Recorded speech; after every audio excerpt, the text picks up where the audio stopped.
Muy buenas noches y bienvenidos, familia hermosa. Gracias a Dios porque nos da una nueva oportunidad de conectarnos a este devocional familiar, a esta temática, la familia maravillosa o familias maravillosas, entrando ya a nuestra lección número 10, nuestro devocional número 13, hoy con el tema lo que cada esposo y esposa puede significar para el matrimonio, lo que estas dos personas pueden traer a un hogar o pueden traer a un matrimonio si ambos tienen muy claro lo que Dios enseña en su palabra, si ambos son ejemplo de ese diseño, de ese propósito que tenía Dios y tiene Dios con la existencia de esta institución llamada el matrimonio.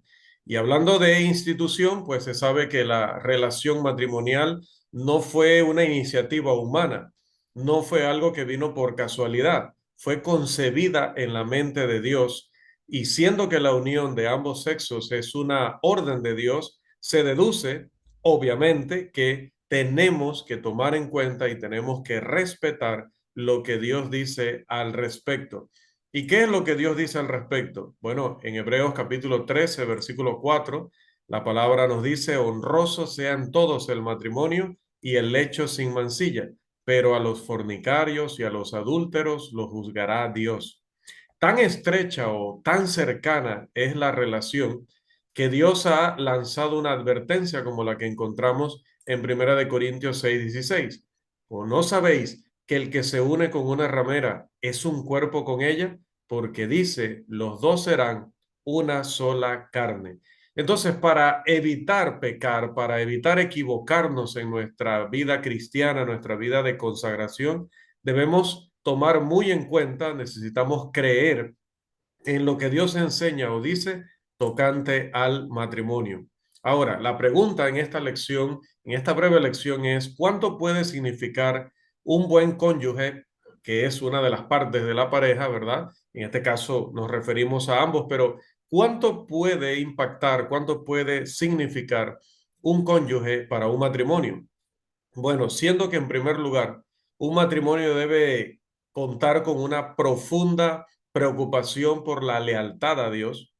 Número dos, siendo que no puede haber respeto en la familia, excepto sobre la base de una fuerte fe en Dios. Tres, que la verdadera fe viene únicamente, solamente por el oír la palabra de Dios, por oír la enseñanza bíblica.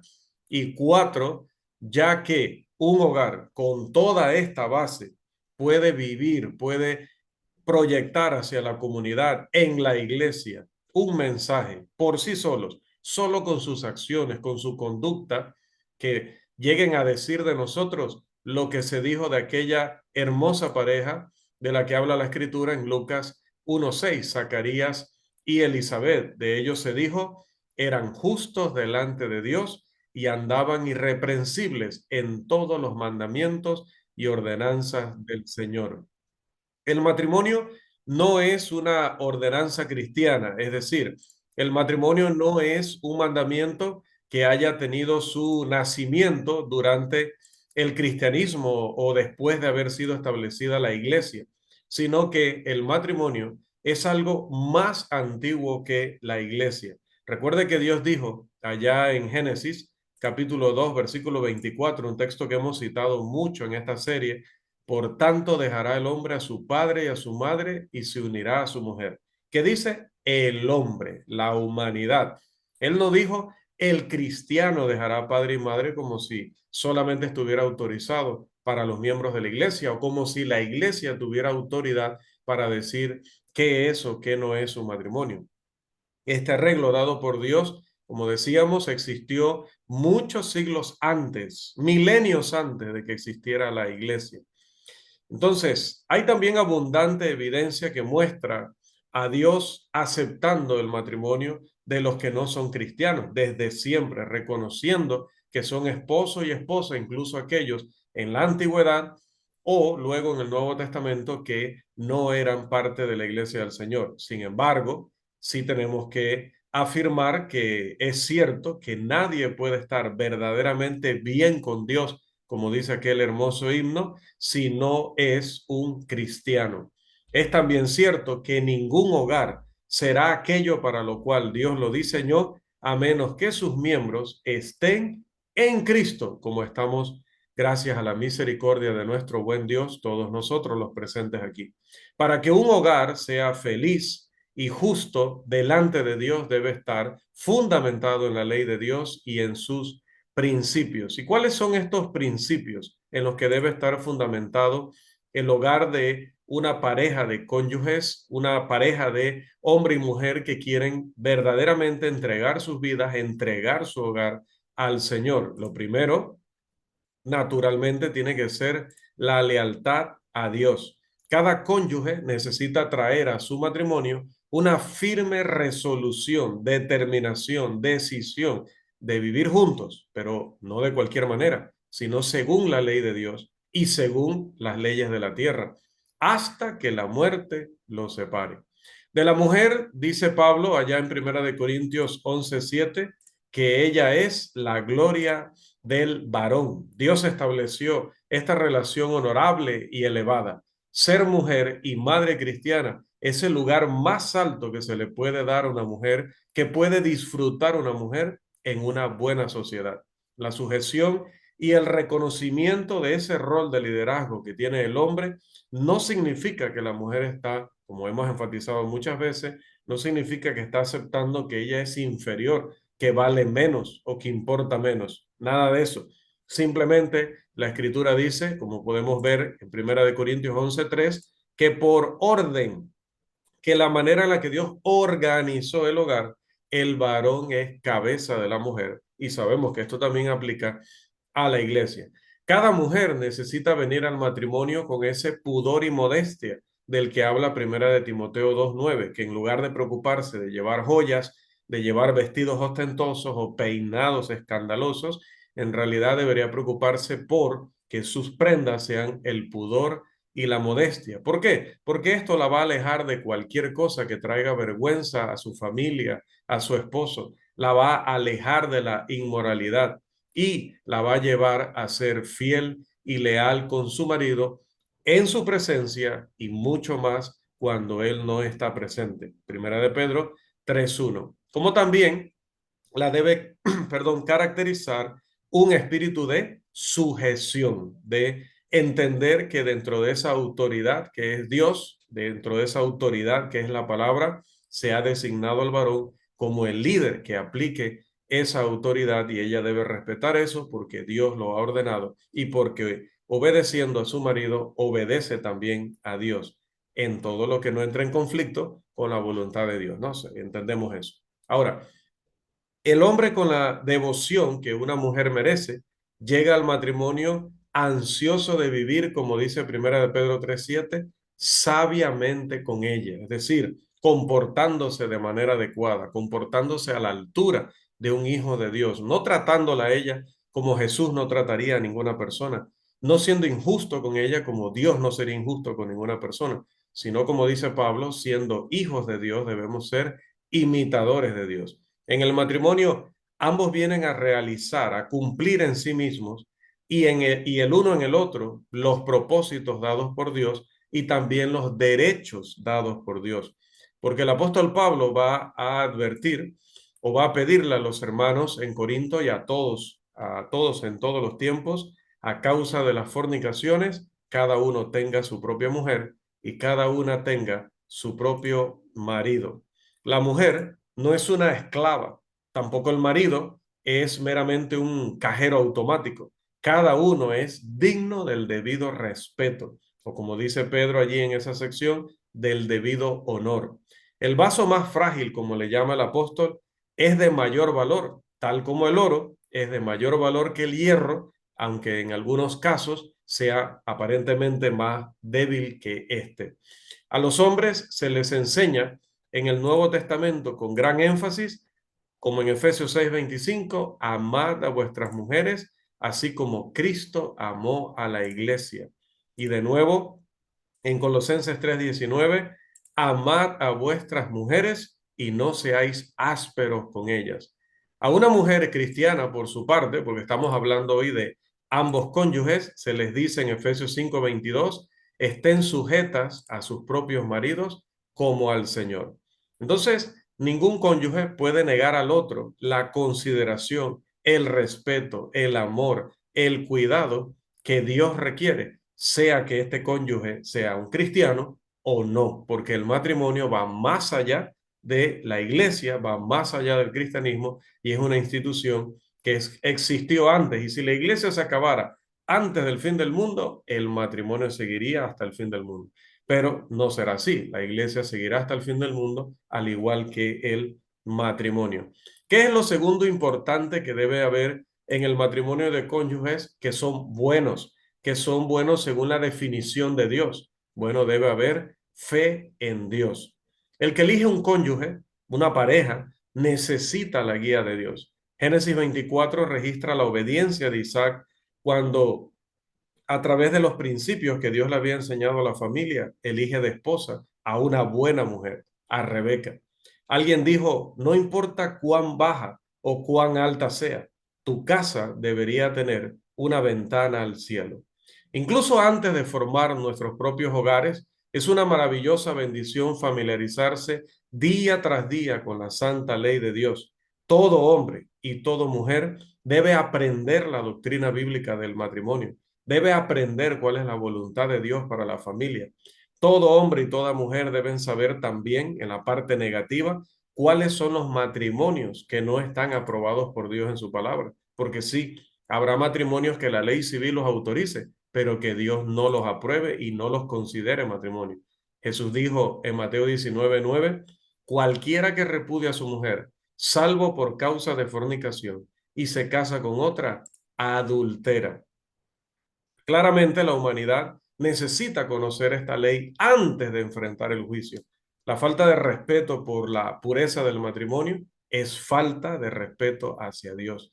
Ningún hogar puede ser más sólido que la fe que manifiesta hacia la Biblia. Recuerde que aquel gran líder del Antiguo Testamento, como lo fue Josué, llegó a decir allá en Josué 24:15, palabras inolvidables, palabras que creo que todos sabemos de memoria, que deberíamos repetirlas día tras día en nuestra casa. Yo y mi casa serviremos a Jehová. Con esa fe, ambos cónyuges verán la necesidad de criar a los hijos en la fe del Evangelio. Algunos han parafraseado las famosas palabras de nuestro Señor: ¿qué aprovechará al hombre si ganare todo el mundo y perdiere a sus hijos? En lugar de su alma, también podría preguntarse esto, a sus hijos. Efesios 6:1 al 4 es muy necesario en la sociedad moderna. Cada cónyuge necesita creer sinceramente que las palabras del Salmo 127:3 son verdaderas. Palabras que dicen, herencia de Jehová son los hijos. Adán, cuando nació Caín, dijo, por voluntad de Jehová he adquirido varón. Nosotros no tenemos a nuestros hijos simplemente porque nosotros lo decidimos, aunque la voluntad de varón, como dice Juan 1, está involucrada, pero también por la bendición de Dios, también por la voluntad de Dios.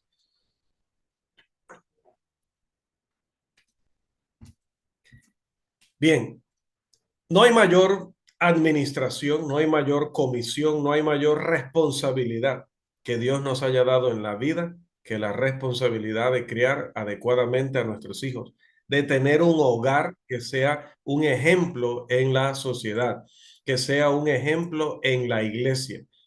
No hay mayor mayordomía que esa. Otra generación puede cambiar el rumbo de esta preciosa nación, pero lo puede cambiar para bien o lo puede cambiar para mal. Para dónde va a ir nuestra nación va a depender mucho de qué estemos sembrando en nuestros hijos. Porque note que cuando les enseñamos correctamente a ellos, cuando les damos el mejor ejemplo y los motivamos, los inspiramos en el sentido natural de la palabra, ellos también van a contagiar a otros o van a compartir esos principios con otros. La mayoría se va a burlar, pero siempre habrá alguien que los escuche. Hoy me llamaba una compañera de trabajo ex compañera de trabajo y me preguntaba, oye, mira que allá en la casa se están cayendo las cosas después de la muerte de su padre y cosas que no es lógico que se caigan de esos lugares. De pronto dejan la cama de la que era de mi papá toda tendida y al rato está toda revuelta y nadie ha entrado a la habitación y yo quería preguntarte qué piensas acerca de eso. Le decía yo, bueno, no te voy a decir lo que pienso, te voy a decir lo que la Biblia dice. Y le empecé a recordar muchas cosas que ya he conversado anteriormente con ella, pero el hecho de que ella me llame es porque sabe que si necesita una respuesta bíblica, una respuesta de la Biblia, ella dice, sé de alguien que lee la Biblia, sé de alguien que estudia la Biblia y esa persona me puede dar una orientación. En mi caso, obviamente, soy predicador, me dedico a esto, pero ojalá que cada miembro de la congregación, que nuestros hijos particularmente, reciban tal instrucción de nosotros, tal ejemplo de nosotros, hablemos tanto de lo que enseña la Biblia que a ellos se les pegue ese lenguaje y a la hora de hablar con otros, también ellos sean referencia para recibir o dar consejos, ¿no? A los que no leen la Biblia, pero que por lo menos saben. Dice que si usted no sabe hacer las cosas, por lo menos debe conocer al que sabe hacerlas, ¿no? Bueno, estas amistades mías no quieren leer la Biblia, no quieren estudiar la Biblia, pero bueno, por lo menos saben quién la lee y que pueden preguntarle a esta persona. Cuando Dios dijo allá en Efesios capítulo 6, versículo 1, hijos, obedeced en el Señor a vuestros padres. Muestra que los padres tienen una obligación con los hijos, incluso en esta frase que va dirigida más a los hijos que a los padres, porque dice que deben obedecer en el Señor, es decir, según los mandamientos o según la revelación del Señor. Entonces hay obligaciones y responsabilidades entre padres e hijos que no son opcionales, son mandamientos de Dios.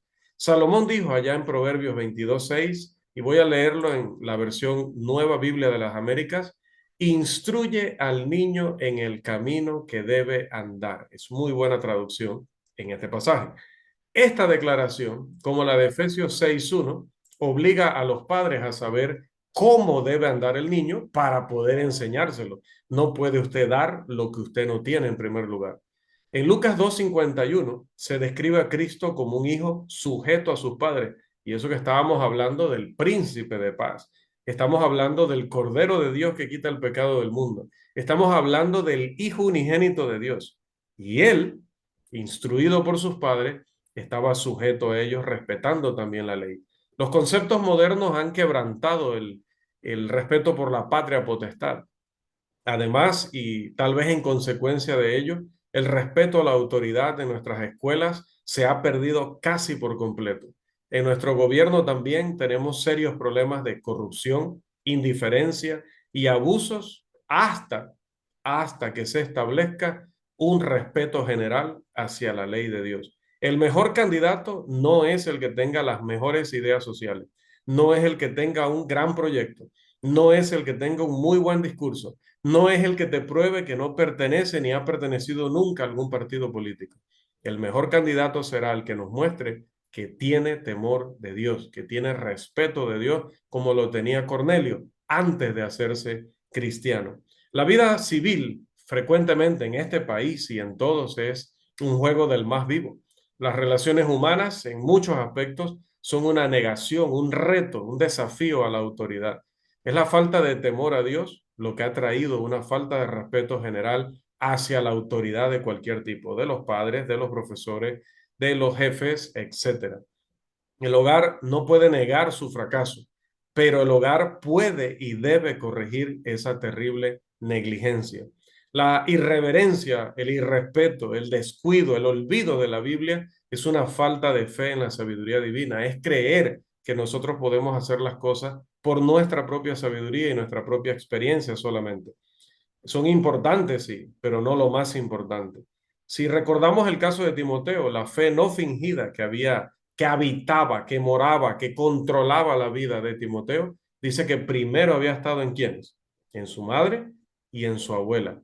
El abuso en la contratación de niñeras tiene que parar, tiene que ser atendido con urgencia hoy, tiene que dar un giro importante hoy. Las madres necesitan volver a sentarse junto a la cuna y permanecer allí de 12 a 20 años hasta asegurarse que han formado esa generación para Dios. Los esposos, antes de sus matrimonios, deben planificar porque deben saber si tendrán la capacidad de que sus esposas estén en casa criando a sus hijos y que ellos van a poder llevar ese hogar de esa manera podrán salvar a sus hijos, y salvando a sus hijos también salvarán sus matrimonios, sus hogares, la iglesia y el mundo. Ana anhelaba tener un hijo, pero ella también gustosamente veía su vida dedicada al servicio a Dios, como podemos aprender de 1 Samuel 1.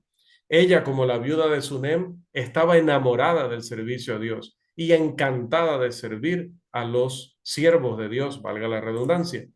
En Segundo de Reyes, capítulo 4, versículo 10, ella hablando con su esposo le dice, la viuda de Sunem, yo te ruego que hagamos un pequeño aposento de paredes y pongamos allí cama, mesa, silla y candelero, para que cuando él viniera a nosotros, hablando del hombre de Dios, se quede en él. Prepararse para servir a los hijos de Dios en cualquier momento es una actitud que está muy lejos de algunas actitudes que vemos hoy en día, tanto hacia la iglesia como hacia los ministros del Evangelio. No hay sustituto para la devoción a Dios por parte de cada cónyuge en el hogar que respeta las Escrituras, que quiere hacer caso de la sabiduría de Dios. Como dice el apóstol Pablo, esta es una entrega completa, total. En Romanos 12:1 lo dice con estas palabras, que presentéis vuestros cuerpos en sacrificio vivo, santo, agradable a Dios. Cuando los hogares están dedicados a Dios, tendremos más Anas y asimismo más viudas de Sunem. Los padres deben tomar muy en serio la advertencia que se encuentra en Mateo 15:8, de que si no hacemos esto, si no cumplimos nuestro deber, si no instruimos a nuestros hijos, si no les damos el ejemplo debido, entonces este pueblo de labios me honra, mas su corazón está lejos de mí. Cambie solo por esta clase, cambie el término pueblo y coloque allí el hogar o ponga allí familia. Es más, póngale nuestro apellido. Esta familia tal de labios me honra, mas su corazón está lejos de mí. Los niños conocen y ven lo que sus padres hacen. Ven a sus padres muchas veces por lo que son. Y nosotros debemos aprender, como Ezequiel se refería a la gente de su tiempo. Dice, ¿cuál la hija? Pensé que había incluido ese texto aquí. Ezequiel 16:44 dice, ¿cuál la madre? Tal la hija. Ojalá que cuando digan eso de nosotros sea positivamente.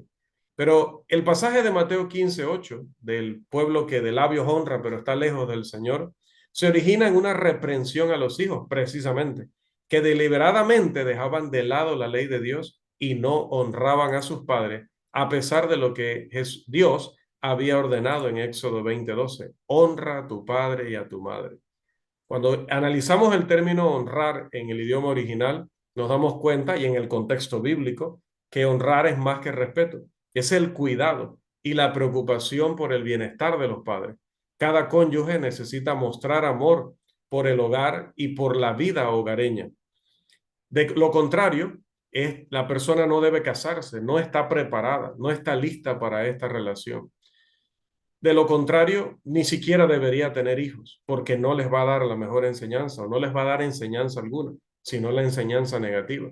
El gasto excesivo en un esfuerzo por satisfacer todos los gustos y caprichos de nuestros hijos es un esfuerzo que es peligroso, porque es un demonio que va a terminar destruyendo a nuestra familia. Los padres cometen con los hijos una gran injusticia cuando pretenden darles todo lo que piden, enseñándoles que en la vida tienen que reclamar lo que quieran por encima de quien sea. Y salen a la calle y luego se estrellan porque en la calle las personas le van a enseñar que lo que les daban en casa no lo van a obtener fácilmente. La locura de las tarjetas de crédito es totalmente perjudicial y generalmente pecaminosa, porque las deudas innecesarias se van acumulando y obligan a que ambos padres en un hogar donde el varón podía sustentar, ahora ambos tengan que salir descuidando a sus hijos para poder cubrir todas estas cosas. A los niños generalmente no se les enseña de forma adecuada cómo administrar el dinero. Si nosotros mismos vivimos endeudados de manera irresponsable, si nosotros le mostramos que cada vez que tenemos una quincena o nos llega un décimo, automáticamente se invierte en caprichos y no en la obra del Señor o en cosas que verdaderamente sean beneficiosas para la familia. Los padres necesitan enseñar a sus hijos cómo viene el pan y enseñarles a cómo ganarse la vida. La extravagancia, el querer tener lo que no tiene nadie, el querer tener marcas y cosas que nos hagan destacar, que nos hagan ser diferentes en la sociedad, muchas veces conduce al robo, incluso a tomar bebidas alcohólicas, porque la frustración, porque las deudas nos puede hacer caer en algún tipo de pecado como estos. El tiempo es un bien preciado.